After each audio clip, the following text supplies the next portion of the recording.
Great. Welcome back, ladies and gentlemen. If you could all take your seats, please. Thank you very much. I'm really excited about this next panel. This is a first for our Winter Op Fund event covering sports. So this panel is called Changing the Game, Emerging Trends in the Business of Sports. So I'd like to introduce Kunal Merchant with Revitate, who's going to lead this very interesting discussion. Thanks, Kunal. All right. Thank you, Peter. Thanks, everybody, for joining us. We're excited, too. My name is Kunal Merchant. I'm the partner and chief operating officer for Revitate, which is an investment management platform based up the street in Newport Beach. My partner is Alex Bethal, who you'll all get to know in a minute here. And part of what we do, in addition to real estate, is sports. And we have a division called Revitate Sports. And so when we had the chance to lead a discussion today, we know it's a real estate conference, but we wanted to really position this new emerging set of activities in the sports industry that intersects with business and real estate. And just very quickly to set the table, we often talk about these sort of four interesting trends right now in the business of sports that are sort of relevant to this conversation today. I think the first one is just like sports today is not your grandfather's sports industry, right? Once upon a time, to be an owner or be involved in a sports team, we're talking professional sports, major sports, is to own a team. Maybe you rent a time at a publicly owned stadium, and that's about it.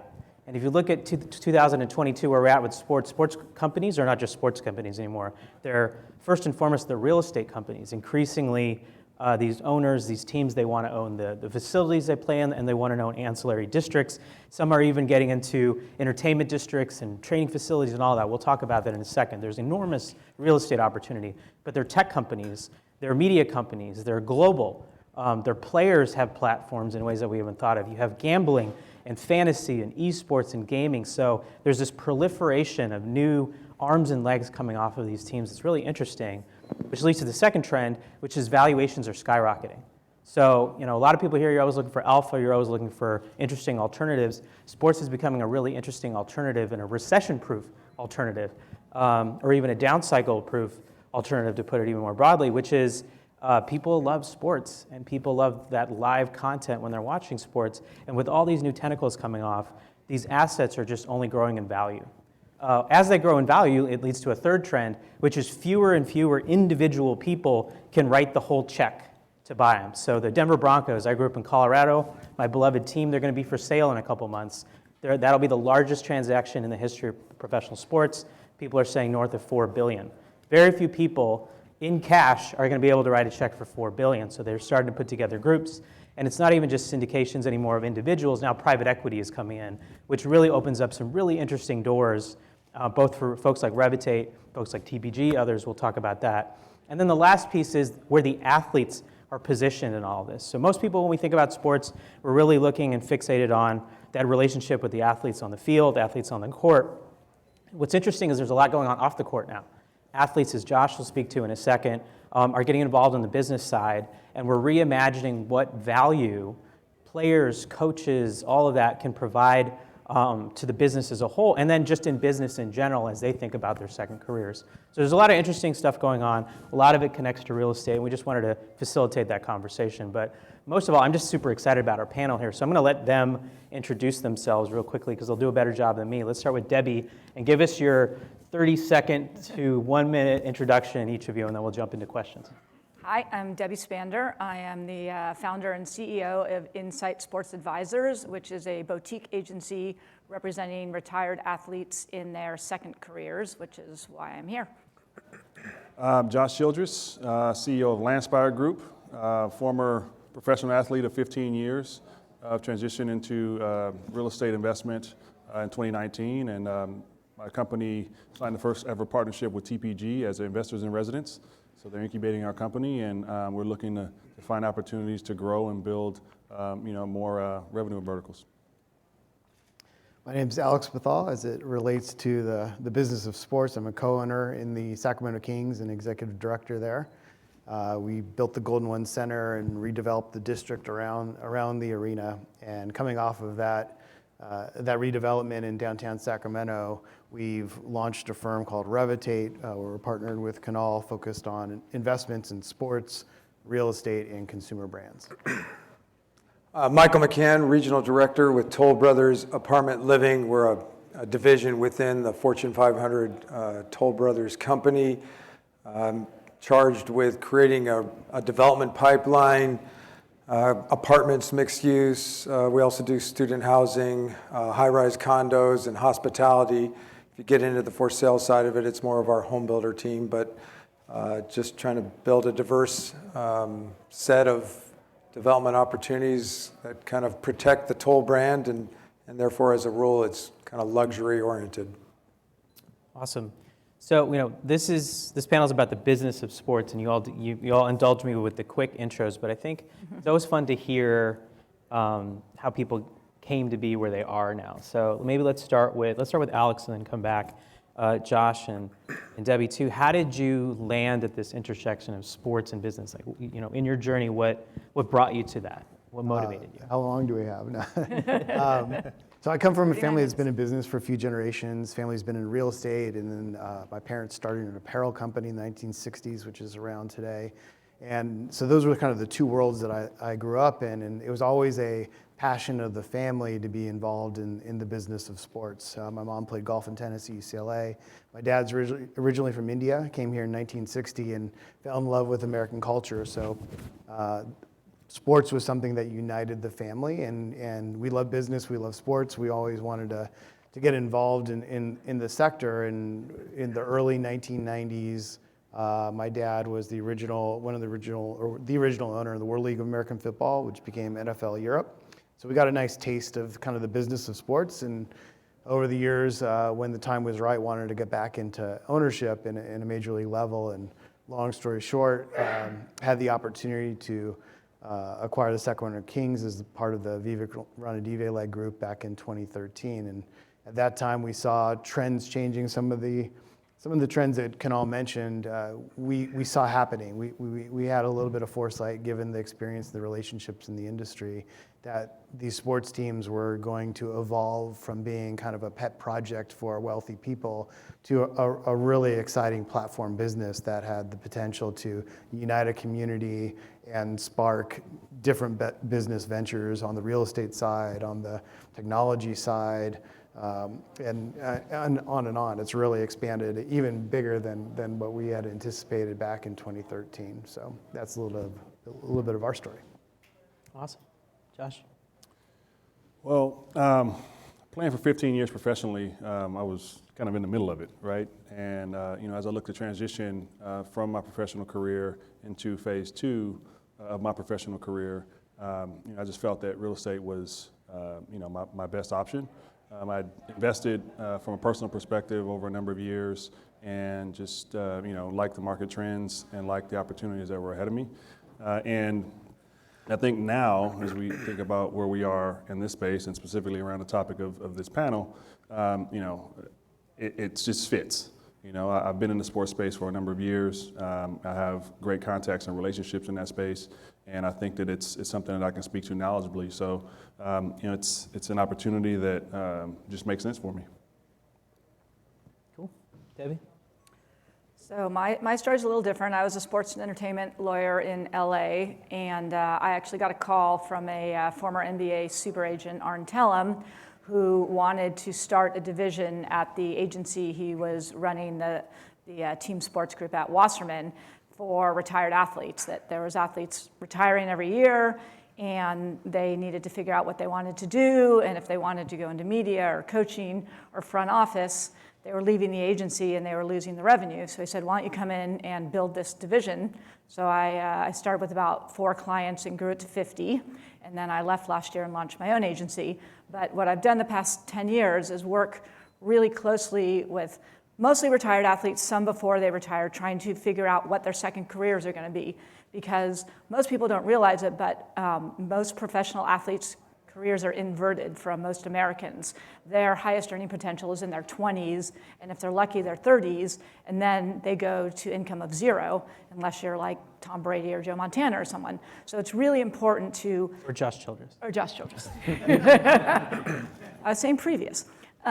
So it's really important to figure out what they're interested in, where they can kind of morph into second careers where they can build their personal brands away from their teams and their leagues and bring in revenue that way, and also make sure that they have the right financial advisors and they're really investing in the right portfolio for them personally, either what's interesting to them, like Josh has figured out, or just what's safe investments long term, because most athletes stop playing by 35, and so you've got a good 40, 50 years to live still, and you need to figure out how you're living. Hopefully you didn't spend out all of your money. Hopefully you can do a mixed portfolio of securities, real estate, investments. But so I've been kind of guiding a group of former athletes in doing this. I do not help them invest, but I kind of oversee their general retirement lives and should they stay in California or buy property out of California? Should they, invest in an esports team? Things that are risky, things that are more safe, and obviously real estate, as everyone's been talking about, is a very important part of their portfolios. So that's how I've gotten involved in real estate investing and meeting Kunal here and all of these great people. So that's what I do. It's a little different than everyone else here, but it's all tied together these days, and it's really important that athletes meet the right people to invest with. That's right. And Michael, I don't want to shortchange your illustrious soccer career I understand had back. It's quite the high school player, but I'll be out there. We can talk about it if anybody wants to talk to me after the conference. So let's talk about the real estate piece, because obviously you're our kind of deep subject matter in that. I know when we talk about Toll Brothers apartment living and what you're looking for, there's this idea of placemaking that's really, really important to you. And it's not just about the interiors of the individual units of multifamily or houses or whatever you're doing. It's about the exterior environment, which is what's kind of brought us all together. Can you talk a little bit about why the sports and entertainment connection to the apartment living that you guys do is particularly interesting on that sort of placemaking piece? Yeah, and it's to get to these big projects like the one in San Diego Midway area, it's as much as anything about the team, and it's about the journey, right? We can all come up with this great idea of what it's going to look like in 15 years, but if you don't have the right teammates to be with that journey with you, it goes sideways in a hurry. We've seen the concept of creating housing and districts around sports venues look good on paper, and that the execution is clumsy as heck. I'm sorry, Anaheim, you're going to get it right eventually. But the Platinum Triangle was something that was gorgeous on paper and just wasn't executed in a way that was effective. You got a ton of residential units, nice-looking buildings, and no amenities around it. And you may say, well, what about Anaheim Stadium? That's pretty great, isn't it? Well, sure, they've got 81 home games a year, maybe a few monster truck shows. Doesn't do much for me as the renter. In fact, all it probably does is tie up traffic and create a bit of a headache for me. And so there's got to be these ancillary uses around it. People are looking for experiences, and it's not just, you keep hearing about the millennials and they're chasing experiences over material goods. It's just as much a boomer issue as it is with the younger cohorts. We built, with another company I was with, a project down in San Diego, going to be so cool, so sexy, and we just kept talking about the millennials. What do those 35-year-olds want? When do the 30-year-olds want? We go to lease up, and it's 65% baby boomers, people over 60 years old. They're just as eager to have these experiences as well, and frankly, they got the money more than the younger folks do also. So to Kunal's point, yes, we're trying to create places. We're trying to create experience.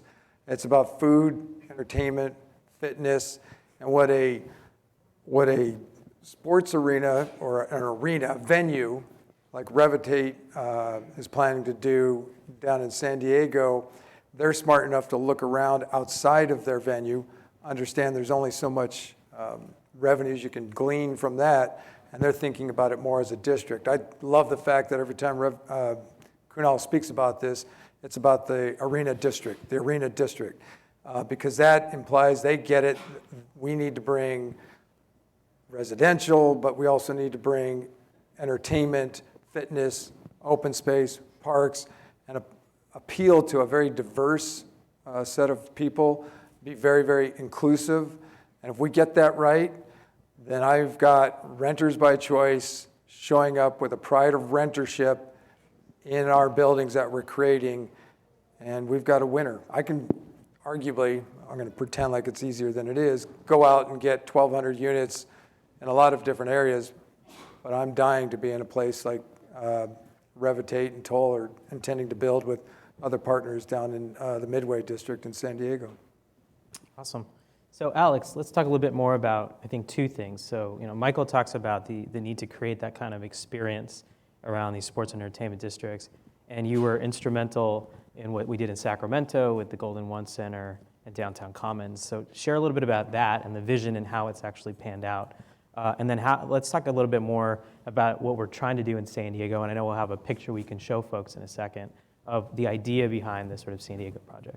Very well. The Sacramento experience, if we go back in time to 2013, it wasn't that far after the Great Recession, and downtown Sacramento was hit really hard, and the ownership of the Kings at that time was struggling to figure out what to do. There were threats to move the team to different places, including down here in Orange County, and under Mayor Johnson's leadership, who is Kevin Johnson, former NBA player, was the mayor of the city at the time, and actually that's where I first met Kunal in his role as chief of staff at the city of Sacramento.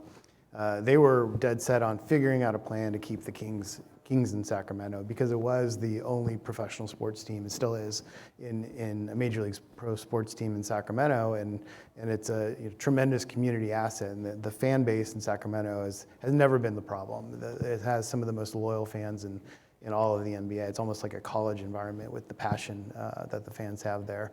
So the key to the whole situation was having a state-of-the-art venue built in downtown Sacramento. That was very complicated. I mean, Kunal had a big role in being the brains to put the whole public-private partnership together. But at the end of the day, what we were able to do was build a brand new, state-of-the-art, world-class arena called the Golden One Center, the first LEED Platinum arena in the world, the most technologically advanced arena in the world, the first 100% off the grid,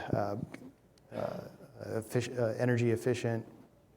And to Michael's point, that's just an arena. We have 200 events there per year between the Disney on Ice and the Harlem Globetrotters and all the Kings games. But we're bringing in 17,500 people on 2/3 of the nights in Sacramento into the downtown district. So it was really important, and part of the original vision and plan was to build the district around the arena, and we were able to do that. We created a district called DOCO, Downtown Commons, which has a Sawyer Hotel, 45 condos. We built out 350,000 square feet of restaurant retail space and 150,000 square feet of office. So it's if you guys are familiar with LA Live, what Staples Center did in downtown LA, it's modeled off of that. We think we did it kind of the more modern, better way, and it's been really, really successful. It's been $1 billion development that's really reignited the downtown in Sacramento, and it's one of those case studies that if you do have the right vision and right plan, you can leverage the community binding asset of a professional sports team to ensure that you're driving positive economic and social impact for the community. And it's a win-win for the city, for the investors, and most importantly for the people that live in Sacramento. So talk about how that then informs this San Diego thing. I mean, Michael's made reference to it. I think just to share with folks, what are we thinking in San Diego with this arena district? Yeah, I mean, when we did the Sacramento redevelopment, I truly thought it was one of those like once in a lifetime things that you get to do. I think we have a pretty picture if you guys want to show. So I thought the Sacramento was a once in a lifetime opportunity, and sure enough, 9 years go by, and we have another once in a lifetime opportunity to redevelop in a major American city down in San Diego. There's the Midway District, anchored by the old San Diego Sports Arena, which was built in I think it was 1958 or something. It was where Bill Walton used to play when he was with the San Diego Clippers. So it's I'll just say past its prime. Maybe even the boomers don't think it's cool anymore. But with this 50 acres of land that the city has, it's right in this amazing pocket between SeaWorld and Old Town by the airport, just north of the downtown district. And it's just prime for redevelopment. The city has been able to work through some of the restrictions and working through some of the height restrictions that have been put in place. So now this like pocket of 50 beautiful infill acres is ready to be reimagined, and we're part of the process of Revitate, and Toll Brothers is the master developer of the housing. So we're coming together to try to execute a once-in-a-lifetime opportunity again down in San Diego. Awesome. So Josh, let's talk about, you kind of talked a little about Landspire and your interest in real estate. I know your family has a long track record in real estate, but talk more about why you chose real estate, what you're up to, TPG, and then, Debbie kind of also talked about the real estate is fitting into an athlete's, strategy. Just why is this an interesting space for athletes and you in particular? So as you mentioned, my family has a long-standing history in real estate. My great-grandfather was a landowner in the South, and we recently celebrated we were inaugurated into the Century Farms program in Little Rock, Arkansas. So we've owned that farmland for over 100 years. That's powerful. It's powerful to think that my great-grandfather and many generations after have been able to benefit from his hard work. And so since then, I've gotten more focused on real estate. My scholarship donor at Stanford is a guy named John Arriaga. He's a massive real estate developer, investor and developer up in the Bay Area, and just exposed me to high-level real estate early. I got a chance to see what he's done, what he's built. It's been fantastic. And so that plan. While you were a player, were you doing this, or was it after your career? It was. When I was on campus, yeah. We got to go to his house. We got to tour, some of his properties. And he's developed most of the Stanford campus. Amazing. So all the way to MLP district. Yeah, and you see it at a high level, and that planted the seed as an 18-year-old kid into what the power of real estate really is. Yeah. And so upon completion of my career, this was kind of a no-brainer for me. It just felt right, felt comfortable. And since with Landspire Group, we've built a nice track record. We've, in our 2 years of existence, 2.5 years, we've invested in 6 projects, a little under 1,000 units, and we signed this partnership with TPG, which is the first ever. So we've been busy. I have a small team of 2 other people. That we just show up to work every day. 2 former athletes, so we all just understand that the value of teamwork, but also just showing up and being a part of the team and doing your job. And it's been fantastic. That's awesome. If anybody in the audience wants to feel discouraged on a regular basis, follow Josh on Instagram. And almost every week there's going to be a ribbon cutting or some amazing film dropping. It's not fair. You feel like you're accomplishing something, and then you see he's got so many different things going on. It's really inspiring stuff, man. All right, Debbie, you talked about the second career for your clients, and we love the first career. We see the first career. That's what we pay money for. That's what we stay up, late at night and argue with each other on social media about. But you can be 22 and the world is perfect. And then you get an ACL injury, or you get an Achilles injury, or whatever. And you have these folks who very early in life are getting all of this, and then it may or may not last. And there's a lot of people on them with ideas on what they should do and who they should do it with and with their money. How do you navigate that? And how do you help folks plan for those second careers?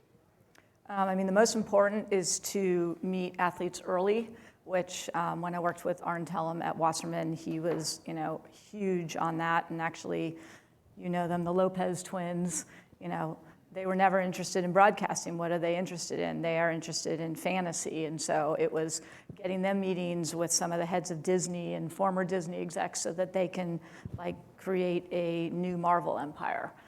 It's finding what people's passions are while they're still playing and translating that into potential second careers while introducing them to solid people, whether it's in the cities they're playing, the cities they're from, just connections. Obviously Arn was super well connected. Hopefully I'm getting to that level. But it's making those right introductions. It's finding people's passions, which was easy for Josh. I did not know you were an Arriaga. That definitely connects very well. I went to Stanford as well, so I know who he was talking about. And it's really making sure they have good financial advice where they're investing in widespread portfolios, but also following their passions. But really, really important to introduce them to the right people. My husband, who's over here, who's now at UBS, was at Morgan Stanley, and Antoine Walker was in his sports group there. And Antoine made about $130 million playing in the NBA and lost all of it because his real estate partner he met at a poker table. And it turned out that he invested with a Chicago slumlord where not only did he lose all of his money, but he was fined $20 million. Whereas, I don't know if anybody here, other than Kunal and Josh, know who Junior Bridgman is, but he played in the NBA in the 70s and 80s, never made more than $300,000 a year, but started investing in real estate in franchises, and Wendy's and other franchises with real estate plays right when he retired, and I think now owns a Coca-Cola bottling company as well, and he's now worth almost $1 billion.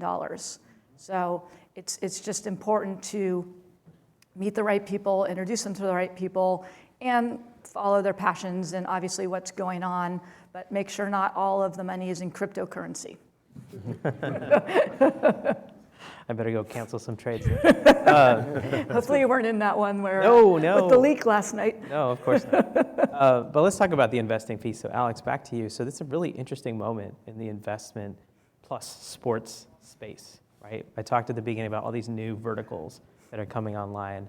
And there's this courtship that's happening between sports and private equity, where private equity maybe didn't traditionally think of sports as like a worthwhile asset category. And sports teams didn't really pay attention to the same degree of private equity, and that's completely changing now. So for some of the folks here may be aware of that, but not everyone. Can you give us kind of an explainer on what's going on in that world and how it connects to Revitate and why you're interested in it? Sure. Sports ownership is it's changed a lot over the last just year, given this new rule change. For the existence of sports ownership, it was always individual owners writing personal checks to own the teams, and they kept it that way for a reason. They didn't want these teams to be publicly traded. They didn't want them loaded up with excessive amounts of debt. They didn't want to have kind of a firm kind of owning a company. They wanted to have an individual or individuals, so that it was more kind of like a franchise model. And as I think Kunal pointed out, as these dollars have become bigger and these businesses have become bigger, it's really kind of outgrown the old model. And the NBA, the old school was there was like one main owner, or there's a guy who wrote a check for 65% and then he syndicated to a couple buddies. Like that was kind of the old way. And then the NBA started adapting to like a club model where there was like 2 or 3 main owners and then kind of like a long tail syndication of people putting in some money to round out the equity stack. And that has pluses and minuses. I mean, there was some stuff in the news recently that showed some of the negatives of having a long tail ownership group when they say things that they probably shouldn't say, and it gets tied into the branding of the leagues and the teams. So as for a lot of different reasons, the leagues have now approved private equity to come in to take, depending on the league, about 20-30% of the team ownership. It comes with some strings attached. Private equity can't have board seats or governance rights, and there's a lot of protections to make sure that there's not kind of collusion amongst the teams. I mean, it would be really bad if TPG owned 3 teams and started like making trades based on their common ownership. So they have rules to kind of silo all of that. But that's a big change. And there's just a small handful of firms who've raised some big dollars to go out and do this. So it's kind of interesting in that it's the beginning of what will be a multi-year cycle of institutional capital going into the sports business. Awesome.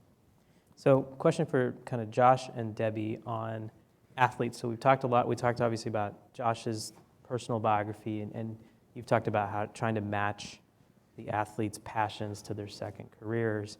But there's a lot of folks in this room who maybe have or haven't thought about, how does a relationship with an athlete benefit me on a business lens. And traditionally it's this sort of marketing PR, what I call the mascot approach, where shiny object, you have a famous athlete, let's have him come to or her come to the press conference and get a little bit of PR. It's a one and done, and that's about it. And the athletes are like, sure, I'll take a little bit. But now we have trends where athletes are taking equity positions in startups, or they're working more deeply in strategic and operating roles. So talk a little bit about what you're seeing and how that's evolved maybe from when, Josh, you're 18 years old at Stanford to today. I mean, you're an example. Debbie, I'm sure you've seen others. So maybe let's start with Debbie and then go to Josh. I was going to start with Josh. Okay, let's start with Josh. And go to Athletes now, I think, have a bigger voice than ever, and we're more connected than ever. With the increase in social media, I mean, we can blast a message out to 100,000 or a million or a couple million people, at the blink of an eye. And, that's valuable for brands. And I think this shift from, just an endorsement model to, equity in a company or a deal has happened just because athletes have become more intelligent and have become more seasoned investors. We understand that, if we could go back in time, I'm sure Michael Jordan would rather have an equity stake in Nike versus, getting paid, based on his shoes. He still makes a lot of money on his shoes. Let's not question We were just that. talking about that last night. Yeah, but that's the shift, and more athletes are understanding that and understanding the power of their brand, and creating value for other companies. And so, I'm all for it. I love to see it. I think that what the Warriors did, so Steph and Clay and Draymond and Kevin Durant, and just kind of making investing more cool, revolutionized the league. Where Antoine was actually a teammate of mine, and I loved him to death. But where athletes were, in the locker room talking about what car they just bought, the jewelry they just bought, where they were going for vacation, now it's what's in your portfolio.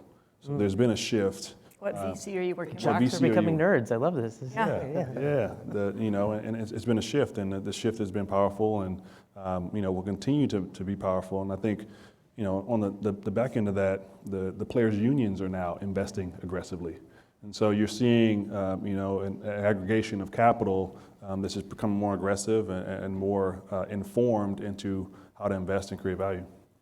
And athletes are businesses now. I mean, with guys, I want to say women, but there are very few women outside of tennis players who are making, $30, $40 million a year with 5 to 10 year contracts. They are a business. They're not just players anymore, and they have their personal brands, and they're getting smart, and they're creating businesses. You have Russell Westbrook has businesses, KD has multiple businesses, Steph has multiple businesses.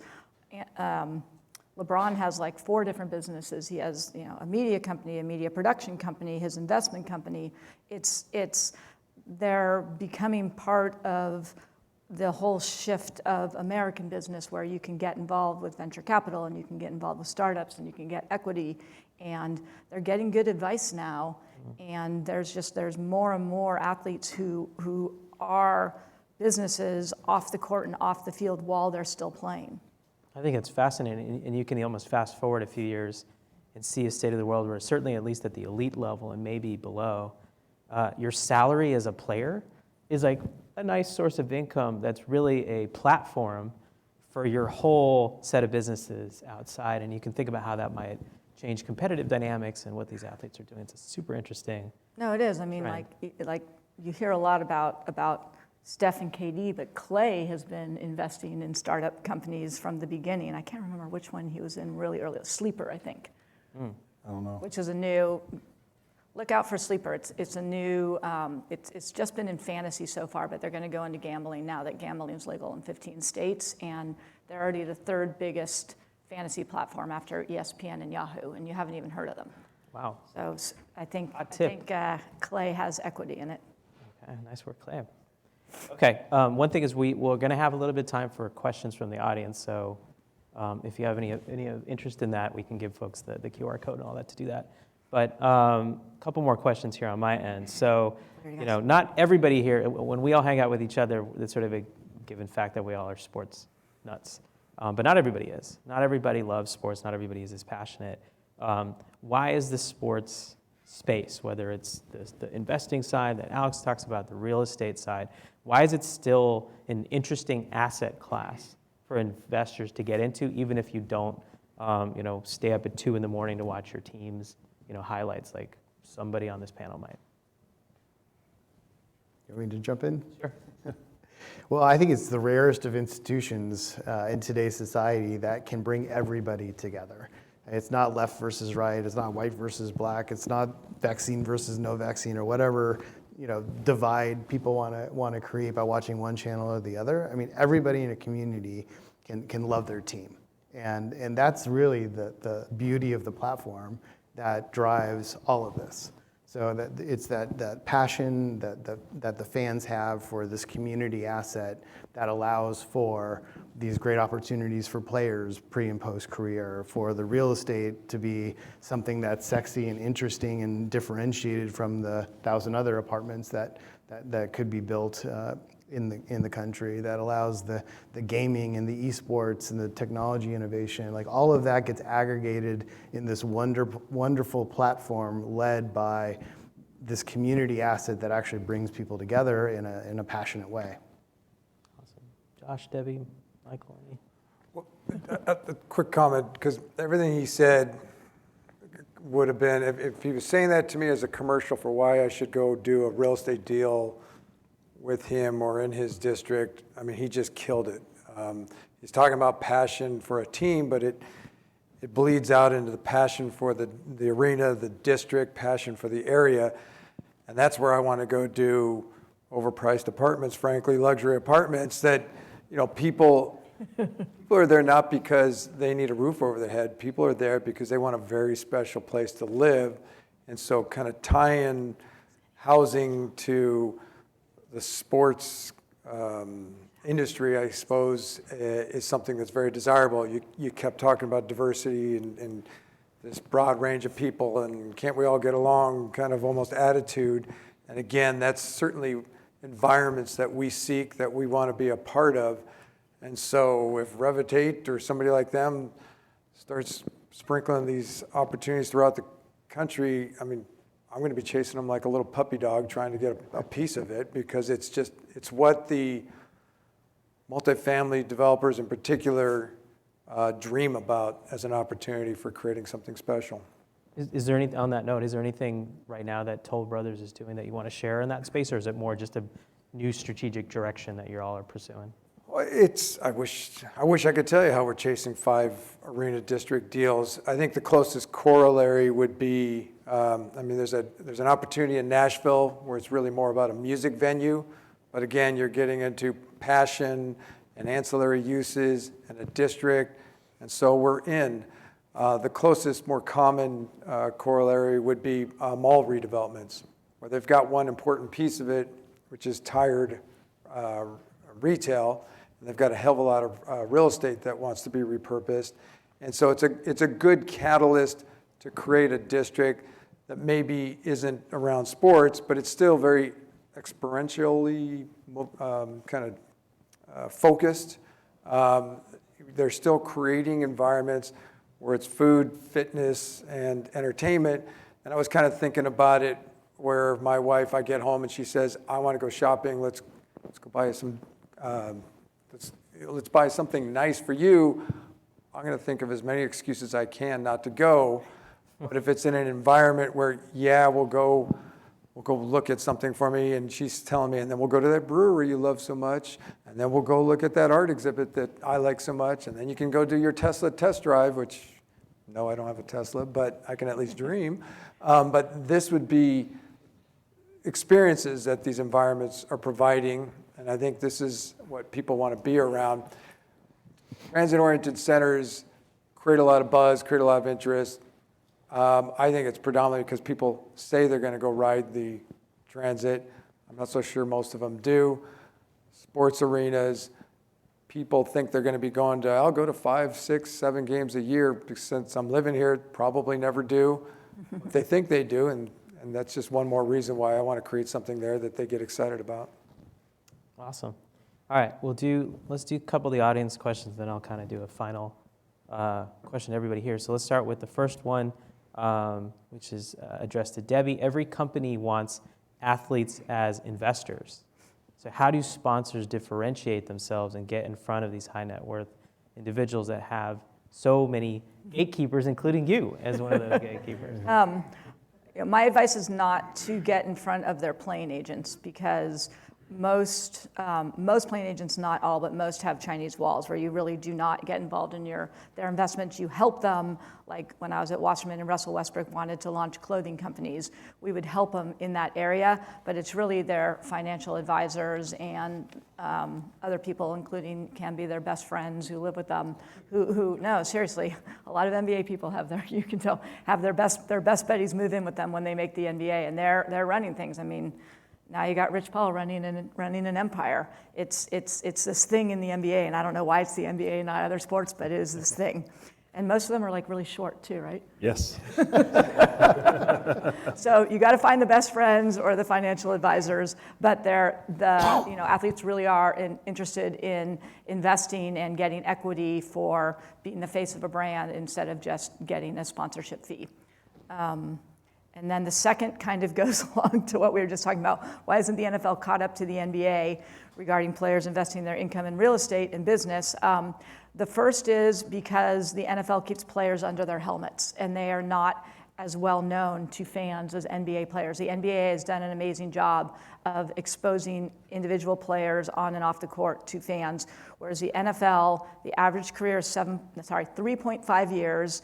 Your contracts are not guaranteed. If you get injured, boom, you're replaceable. I mean, there's someone on the Rams, Waddle hasn't played in 2 years, and when everyone was out with COVID, they signed him and he's playing. So you just need to get guys in there and keep it going. So it's part of the sport, it's part of the shortness of the careers. But there are, Tom Brady and other people have bought franchises and have big businesses. However, it's just not as high of a percentage, and I think that's mostly because your careers are shorter and the NFL doesn't want fans to fall in love with you because they want the next running back to come in. Anybody else want to address the second question? Thanks, Debbie. In terms of what your thoughts are as to why the NFL hasn't caught up to the NBA in terms of players investing income in real estate and business. I was just showing there's a hand up over there. But sorry. I'd say part of that is due to the contracts. I mean, they don't have guaranteed contracts, and their contracts are typically shorter, whereas the NBA players have guaranteed deals. So that's one. We actually, my company, we have an NFL investor, so, and we don't have an NBA investor, so go figure. Yeah. But, I think it's a byproduct of length of contracts and lack of guaranteed contracts. I'd just add that that's changing a bit.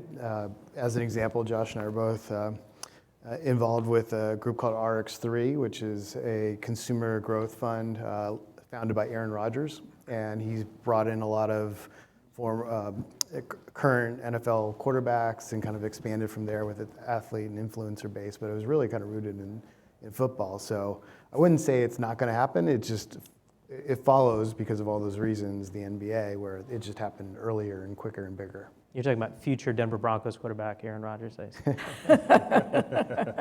All right, someone said there was a hand.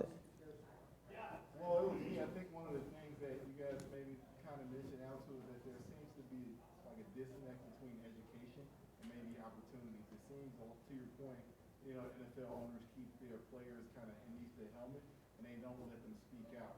And a lot of times it seems that NFL players, especially the ones who tend to, have the shortest careers, tend to come from low opportunity areas more than anybody else.